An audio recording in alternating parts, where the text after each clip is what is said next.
আসেন। বাবা আপনার কাছে একটা নালিশ আসলো বাবা। কি নালিশ ছিল বল? বাবা আমার বউ রাতে বিছনায় মুতে। এখন আমি ওরে কালকে রাতে বাবা অনেক মারছি, বউ তো গেছে গা। মানে কি করতে পারি? বাবা আপনি আমার এই বউ আইন না দেন বাবা।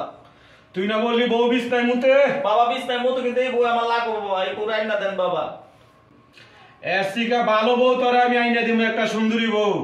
না বাবা আমার এই বই লাগবে বাবা। বাবা ওর কাছে না অনেক টাকা, ওর বাবার অনেক সম্পত্তি বাবা, মইরা গেলে সবই তা আমার বাবা। বাবা আমার এই বই না দেন বাবা, আমার অন্য বউ লাগবে না বাবা। ঠিক আছে আইনা দিমু, 2 দিনের সময়। বাবা আইবো তো? আরে যা, 2 দিনের ভিতরে আইসা পড়বো তোর বউ। বাবা দোয়া করেন বাবা যাতে আয় করে বাবা। 2 দিনের ভিতরে আইসা পড়বো, যা। বাবা একটা মক্কল পাইছি, বহুদিন পরে টাকা পয়সা আনতে পারবো আমরা কিছু। আবার ওই আসবে। আরে এইটাই তো আমরা চাই, এইলো টাকার মিশিং, টাকার কুমোর। হ্যাঁ এই তো দৌড়ে আবার আসবে।